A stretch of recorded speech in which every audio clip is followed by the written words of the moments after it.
Grimm's Complete Fairy Tales, The Brothers Grimm, The Devil with 3 Golden Hairs. There was once a poor woman who gave birth to a little son, and as he came into the world with a colon, which means a little bit of the embryonic sac was on his skin, it was predicted that in his 14th year he would have the king's daughter for his wife. It happened that soon afterwards the king came into the village, and no one knew that he was the king. When he asked the people what news there was, they answered, "A child has just been born with a colon. Whatever he undertakes in life will turn out well. It is prophesied too that in his 14th year he will have the king's daughter for his wife." The king, who had a bad heart and was angry about the prophecy, went to the parents and, seeming quite friendly, said, "You poor people, let me have your child and I will take care of it."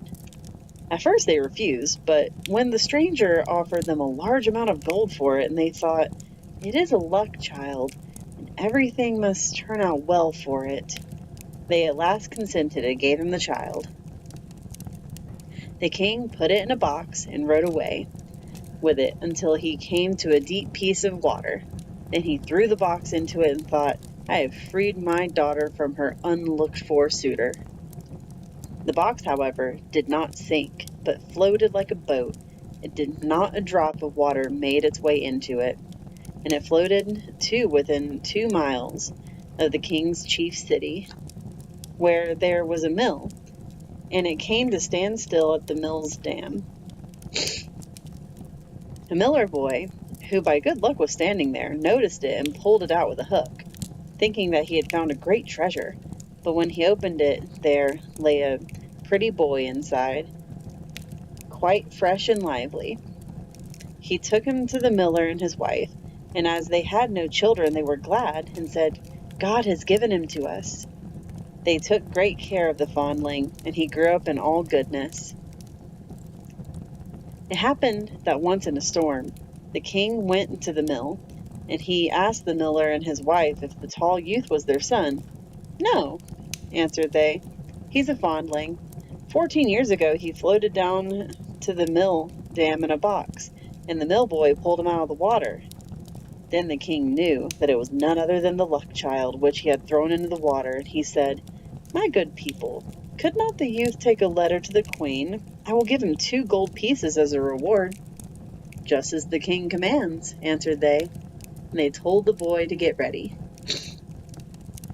Then the king wrote a letter to the queen, in which it said, "As soon as this boy arrives with the letter, let him be killed and buried, and all must be done before I come home." The boy set out with the letter, but he lost his way, and in the evening came into the large forest. In the darkness he saw a small light. He went towards it and reached a cottage. When he went in, an old woman was sitting by the fire quite alone. She started when she saw the boy and said, "From where do you come, and where are you going?" "I come from the mill," he answered, "and I wish to go to the queen, to whom I am taking a letter, but I have lost my way in the forest. I should like to stay here overnight." "You poor boy," said the woman, "you have come into a den of thieves, and when they come home they will kill you." "Let them come," said the boy. "I am not afraid, but I am so tired that I cannot go any farther." So he stretched himself upon a bench and fell asleep. Soon afterwards the robbers came, and angrily asked what strange boy was lying here. "Ah," said the old woman, "it is an innocent child who has lost himself in the forest, and out of pity I let him come in. He has to take a letter to the queen." The robbers opened the letter and read it, and in it was written that, as soon as he arrived, the boy should be put to death. Then the hard-hearted robbers felt pity, and their leader tore up the letter and wrote another, saying that as soon as the boy came, he should be married at once to the king's daughter. Then they let him lie quietly on the bench until the next morning, and when he awoke, they gave him the letter and showed him the right way. And the queen, when she had received the letter and read it, did as was written on it, and had a splendid wedding feast prepared. and the king's daughter was married to the luck child. And as the youth was handsome and agreeable, she lived with him in joy and contentment. After some time, the king returned to his palace and saw that the prophecy was fulfilled, and the luck child was married to his daughter. "How has this come to pass?" said he. "I gave quite another order in my letter." So the queen gave him the letter and said that he might see for himself what was written on it. The king read the letter and saw quite well that it had been exchanged for another. He asked the youth what had become of the letter entrusted to him, and why he had brought another instead. "I know nothing about it," answered he. "It must have been changed in the night when I slept in the forest." The king said in a passion, "You shall not have everything quite so much your way. Whoever marries my daughter must fetch me from hell 3 golden hairs from the head of the devil. Bring me what I want, and you shall keep my daughter." In this way the king hoped to be rid of him forever, but the luck child answered, "I will fetch the golden hairs. I am not afraid of the devil." Thereupon he took leave of them and began his journey. The road led him to a large town, where the watchman by the gate asked him what his trade was and what he knew. "I know everything," answered the luck child. "Then you can do us a favor," said the watchman. "If you will tell us why our marketplace's fountain, which once flowed with wine, has become dry and no longer even gives us water." "That you shall know," answered he. "Only wait until I come back." Then he went farther and came to another town, and there also the gatekeeper asked him what his trade and what he knew. "I know everything," answered he. "Then you can do us a favor and tell us why our tree in the town, which once bore golden apples, now does not even put forth leaves." "You shall know that," answered he. "Only wait until I come back." Then he went on and came to a wide river over which he must go. The ferryman asked him what his trade was and what he knew. "I know everything," answered he. "Then you can do me a favor," said the ferryman, "and tell me why I must always be rowing backwards and forwards, and no one comes to relieve me." "You shall know that," answered he. "Only wait until I come back." When he had crossed the water, he found the entrance to hell. It was black and sooty within, and the devil was not home, but his grandmother was sitting in a large armchair. "What do you want?" said she to him, but she did not look so very wicked. "I should like to have 3 golden hairs from the devil's head," answered he, "else I cannot keep my wife." "That is a good deal to ask for," said she. "If the devil comes home and finds you, it will cost you your life. But as I pity you, I will see if I cannot help you." She changed him into an ant and said, "Creep into the folds of my dress, and you'll be safe in there." "Yes," answered he. "So far, so good. But there are 3 things besides that I want to know. Why a fountain which once flowed with wine has become dry, and no longer even gives water. Why a tree which once bore golden apples does not even put forth leaves, and why a ferryman must always be going backwards and forwards and is never set free." "Those are difficult questions," answered she. Only be silent and quiet and pay attention to what the devil says when I pull out the 3 golden hairs." As evening came, the devil returned home. No sooner had he entered than he noticed that the air was not pure. "I smell man's flesh," said he. "All is not right here." Then he pried into every corner and searched, but he could not find anything. His grandmother scolded him. "It has just been swept," said she, "and everything's been put into order. And now you are upsetting it again. You have always got man's flesh in your nose. Sit down and eat your supper." When he had eaten and drunk, he was tired, and laid his head in his grandmother's lap, and before long he fell fast asleep, snoring and breathing heavily. Then the old woman took hold of a golden hair and pulled it out, and laid it down near her. "Ow!" cried the devil. "What are you doing?" "I've had a bad dream," answered the grandmother, "so I seized hold of your hair."